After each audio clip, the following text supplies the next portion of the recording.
história em si é um comum, mesmo como revela os modos como fomos divididos, pois é narrada por multiplicidade de vozes. A história é nossa memória coletiva, o corpo expandido que nos conecta a uma amplitude de lutas que dão sentido e poder à nossa prática política, afirma a autora Silvia Federici. Para entender a condição da mulher e a sua luta na história, é necessário compreender a lógica do patriarcado e a construção social do sexo feminino, bem como o machismo na organização da sociedade, o que produziram subalternizações e anularam o protagonismo da mulher e o seu papel político.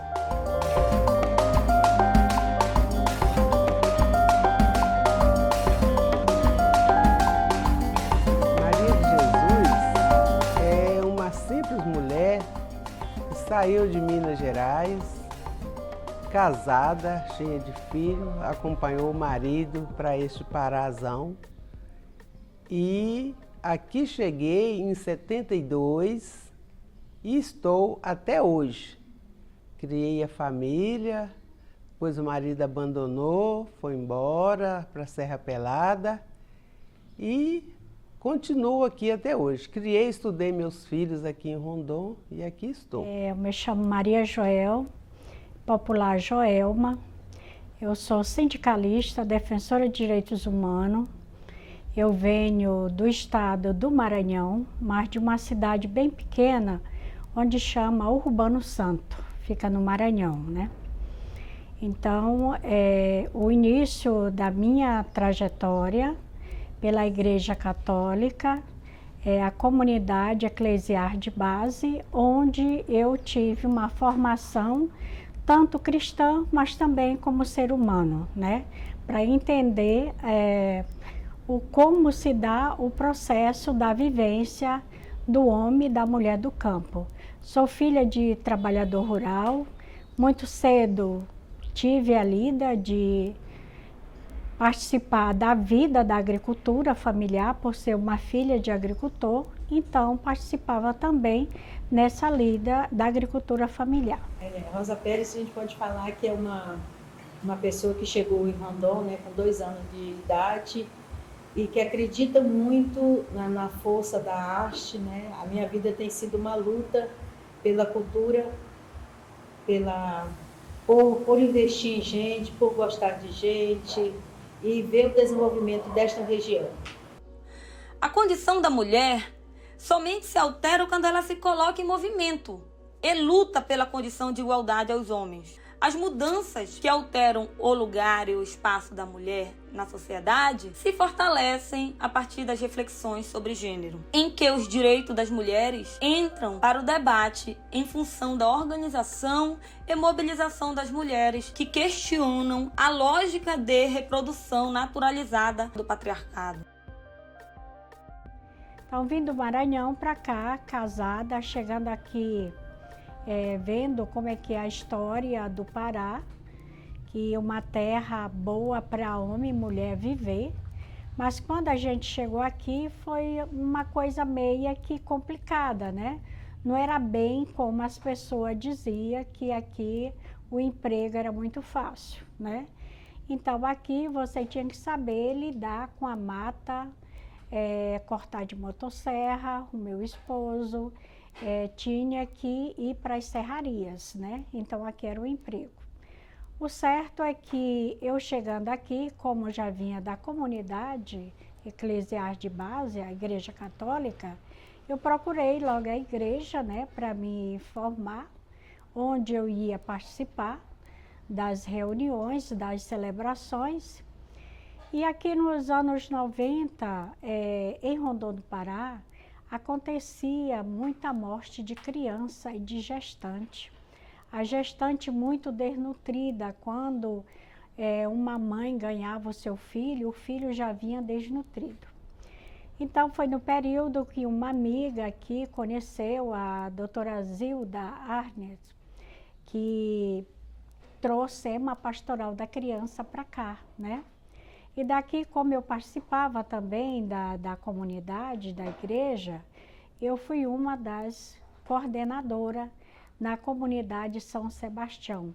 Iniciei no Recanto Azul, participando como mãe, né, da Pastoral da Criança, onde a gente fazia o peso daquelas crianças, onde orientava as mães a fazer o alimento para seus filhos, mas também como essa mãe ia se alimentar. Pois era uma escassez muito grande aqui, né? Não tinha emprego para todo mundo, uma terra bem rica, mas a gente via uma pobreza muito grande nos bairros, nas periferias. Não foi fácil, não. Não foi fácil de jeito nenhum, porque assim, era muito difícil as coisas, né? Mas quando você segura na mão de Deus, você vence. Eu fiquei com a filharada pequena, lavava roupa para os outros. Rio Baiano, que eles falam que é da Rua Bahia, eles falam de Rio dos Baianos. A gente ia para lá para lavar roupa, era aquela dificuldade, ia cedo, com a baciona de roupa na cabeça, ficava por lá o dia inteiro. Às vezes, os meninos que ficavam em casa quando já estavam maiorzinhos, faziam a comida, levava para a gente, ia trazendo a roupa para secar em casa. E era assim, lavava, passava, e naquela situação toda a gente ia conhecendo cada vez mais pessoas, né? Porque lá no Rio era muita gente lá, muita gente lavando roupa, cada um ia contando a sua história, de onde veio, de como é que... Era uma coisa divertida, apesar do sofrimento e tudo, mas era uma coisa divertida. E nesse tempo entrei para a escola, fui estudar, estudava meus filhos e eu estudava, consegui fazer o magistério naquele período. E depois, isso da década de 80 para cá, né? E depois estudei meus filhos, fiz também uma faculdade de administração e por aqui estou. Eu sempre entendi que a literatura precisava, né? A gente precisava escrever coisas que fossem estar mexendo com a pessoa, com as pessoas, né? Tocasse na alma.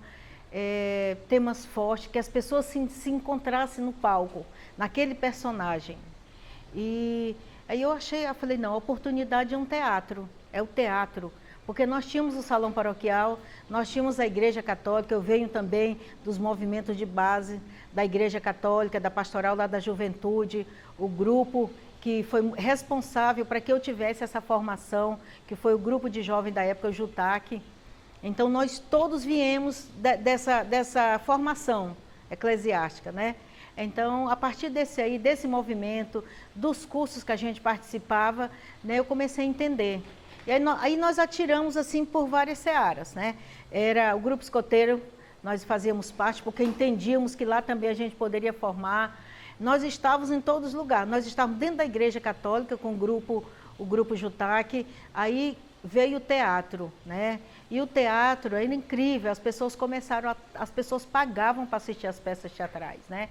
Então eu acho que o meu diferencial é que eu escrevo colocando o leitor dentro do livro. Eu tenho essa preocupação, né? Das falas fortes, das pessoas se ver naquele palco e falar assim, ali eu estou, ali me representa, ali, isso aconteceu comigo. Então é muito interessante quando você faz isso. E a questão política da época, né? A gente não entendia muito de ditadura militar, mas nós sabíamos que estava acontecendo muita coisa ruim. Nós aqui fomos muito desafiados também, dizendo para nós que a gente precisava, se a gente tivesse um serviço, se nossos pais colocassem toda aquela meninada para trabalhar, nós não estaríamos fazendo teatro. Então, assim, toda vez que alguém negava alguma coisa para nós e que nós éramos desafiados, a gente ficava mais forte. Nós nos fortalecíamos. Nós fizemos a primeira feira de arte, nós tínhamos um grande artesão aqui, que era o Onésimo, ele fez uma casa de madeira bem grande. Nós colocamos essa casa em frente ao Lions e era um desafio, porque nós éramos desafiados pelos políticos, né? Então nós colocamos, Rondon também faz arte. E foi impressionante ver jornalista de Marabá, de Castanhal, de Belém, e veio saber por que em Rondon do Pará tinha aqueles jovens fazendo um movimento tão forte. E aí hoje eu não consigo fazer uma feira de arte como nós fizemos naquela época. Assim, foi tão grande essa feira lá, Rondon também faz arte no Lions, que aí nos negaram lá. Nós fizemos uma feira imensa na calçada do Banco do Brasil, ali na avenida, na rua Camilo Viana, e foi outro sucesso. E aí tudo partiu a partir da força do teatro, né? Quando a gente já estava naquela frente já de trabalhar, de lutar pelo direito do trabalhador, nós encaramos a onda de entrar num partido político. E daí veio o momento. O primeiro candidato pelo PT foi o Brito, né? José Soares de Brito. Na outra campanha, que foi assim, candidatura sem sucesso, né? Não elegemos ninguém, mas continuamos crescendo o partido. E daí, na outra campanha política, já foi a Maria de Jesus que entrou para ser candidata a prefeita. Depois da candidatura a prefeita, eu já vim candidata a vereadora por umas 2, 3 vezes, mas também sem sucesso, né? Mas estamos aqui na luta. Então, eu era uma das coordenadoras que atuava na celebração da igreja, mas também orientava as mães, né? Que a gente tinha até um capítulo da Bíblia onde a gente contava: eu vim para que todos tenham vida e vida em abundância. Então a gente pregava muito esse capítulo da Bíblia lá de João, e onde a gente se fortalecia com aquelas mães que tinham a dificuldade da sobrevivência, de cuidar dos seus filhos, pois nessa época aqui não tinha o hospital municipal, né? Tinha farmácia e também o hospital que tinha era pago, né? Então não tinha a rede pública de saúde para essas mães procurar a saúde para os seus filhos. Então era a comida alternativa e também fazer os remédios caseiros, a medicina caseira, né?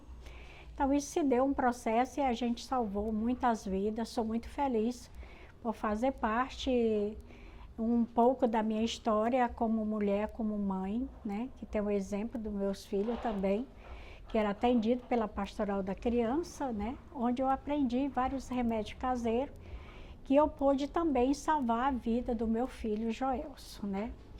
Que teve uma desidratação muito forte, quase morreu e foi salvo pela Pastoral da Criança, graças a Deus, né? Porque eu enfrentei coisas. Nossa, mãe, foi pessoas que... mas é aquela negra, o que aquela negra quer nisso aí? Entrando em política? Então, se você não está firme para poder, com aquela determinação para participar, você acaba ficando de fora, né? Você acaba saindo. Nunca desanimei, sempre fui firme, determinada na luta e participei. Nunca essas palavras, essas coisinhas que aparecem, nunca me tirou o estímulo de participar, não. Saindo da Pastoral da Criança, esposa de sindicalista, né? Então chegou o período que as ameaças de morte para o meu esposo foi concluída, eles mataram, assassinaram Dezinho. E até então eu fazia parte da igreja, né? Eu era sindicalizada, mas não fazia parte do sindicato. E nem tampouco ia para frente, né?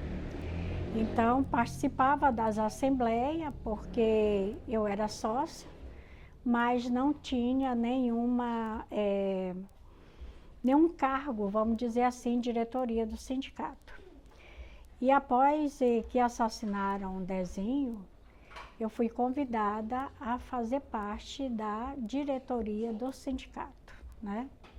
Bem antes de eu ir para o sindicato, na época aqui tinha um prefeito, que o Dezinho também foi candidato a vereador, quase eleito, e daí, como ele foi assassinado, o prefeito que foi eleito, que era o Moisés Soares de Oliveira, me convidou para mim coordenar uma creche aqui no bairro Miranda, que se chamava Pequeno Príncipe, né? Então isso foi a minha salvação, quando eu estava com muita tristeza, eu envolvia com as crianças e ali me salvou. Foi uma terapia naquele momento para mim, foi trabalhar naquela creche com tantas crianças, mães e professores, né?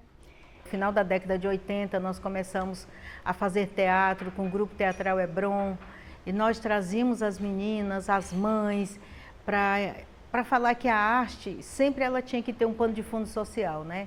Então, nas peças de teatro, nos livros, na literatura, tudo que eu faço, eu acho que tem que ter um porquê, né? Não se escreve por escrever qualquer coisa, você tem que estar denunciando, né? Eu acredito muito na literatura como oxigênio, mas nessa literatura que é denúncia.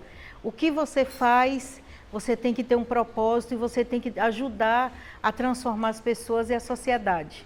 Então, acho que eu tenho esse papel, né? Foi uma luta muito difícil. Meu marido foi para lá, a gente estava com uma casinha mais ou menos começada a construir, e ele vendeu minha casa, me deixou na rua da amargura, mas eu trabalhando, aí minhas filhas foram crescendo também, trabalhava, me ajudava. A gente comprou uma outra casinha, ficou vivendo ali, e eu lutando, estudei os filhos, graças a Deus, todos. Então, passei 1 ano e meio nessa creche coordenando. Agradeço muito esse período da minha vida, né, que eu passei a fazer parte da educação naquele processo de coordenar aquela creche com crianças e professores, né. Saindo dessa creche, os trabalhadores me convidaram para mim fazer parte da diretoria do sindicato. Então, os trabalhadores insatisfeitos disseram: não, dona Joelma, quem pode continuar o que o Dezinho deixou é a senhora, que era a esposa, e aí você sabe mais ou menos como fazer. E todos os livros, todos os projetos, participei da Associação de Mulheres, fui eleita em Paris representante das mulheres na Amazônia, então eu levo isso a sério.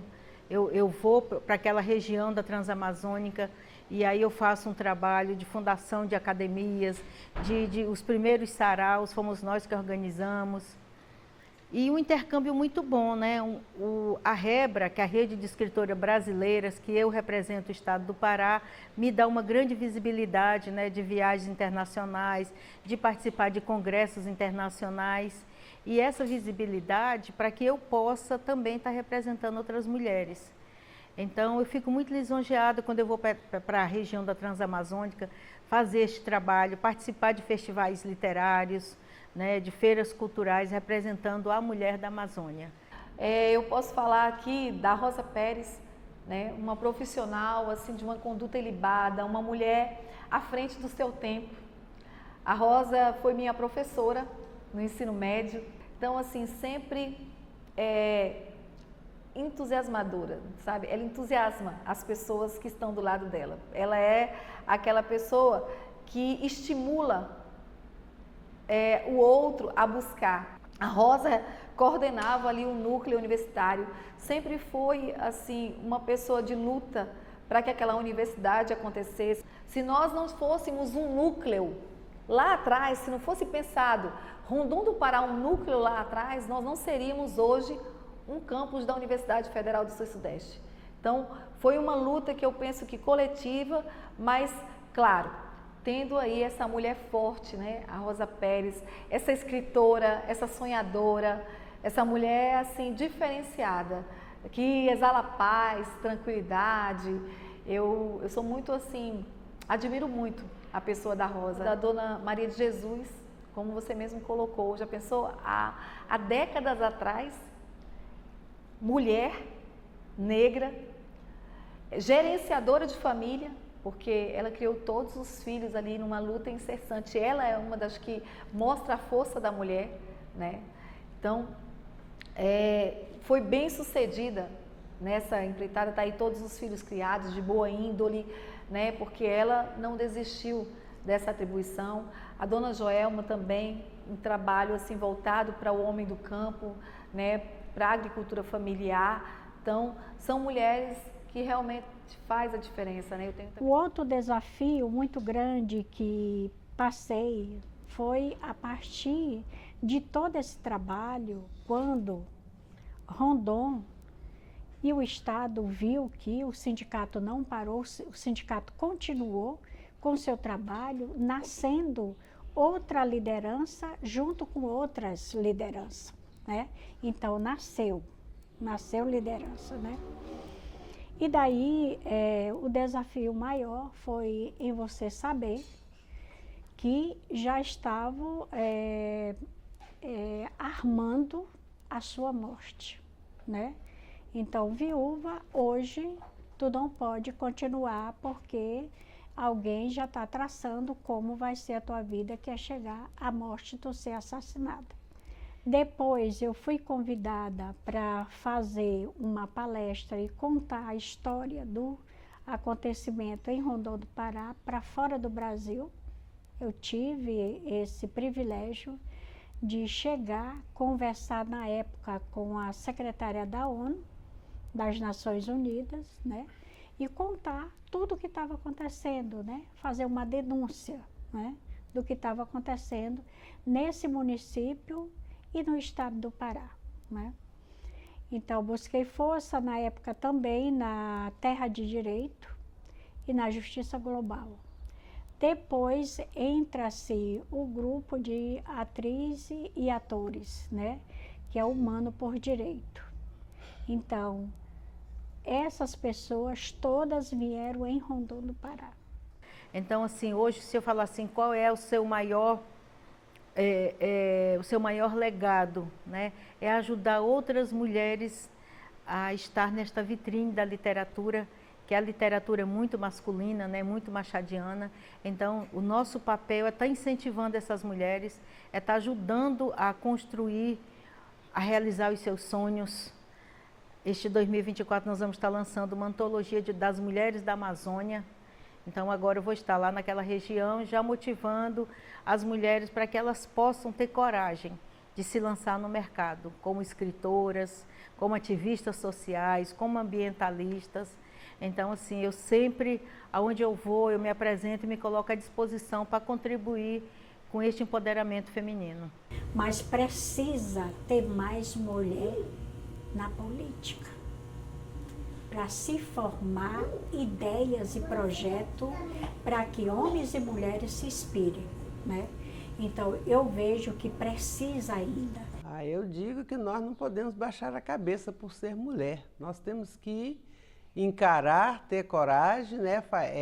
Participar, porque a participação é que nos leva a gente a chegar ao objetivo que a gente quer, chegar onde a gente quer. Porque se você acomoda, se você fica quieta no seu canto esperando que venha, nada vem de mão beijada, nada vem de graça. Então você tem que entrar na luta, você tem que participar. A nossa participação na política é muito importante. Você vê que a maioria dos lares quase é governado por mulher e dão muito bem. Então por que a gente não pode também participar, levar esse conhecimento nosso que a gente tem para a política também? Eu acho que se tivesse mais participação, não desmerecendo os homens, muitos homens que estão por aí na política, mas acho que se tivesse mais participação da mulher, os dois juntos, seria melhor, a coisa aconteceria melhor. A política talvez fosse mais voltada para o social, mais voltada para o bem comum, né, de todos. A participação da mulher é muito importante. Então, o que eu digo para as companheiras mulheres, não desanime. Perdeu o seu companheiro? Não abaixa a cabeça, continua. A vida continua e a gente precisa ser feliz.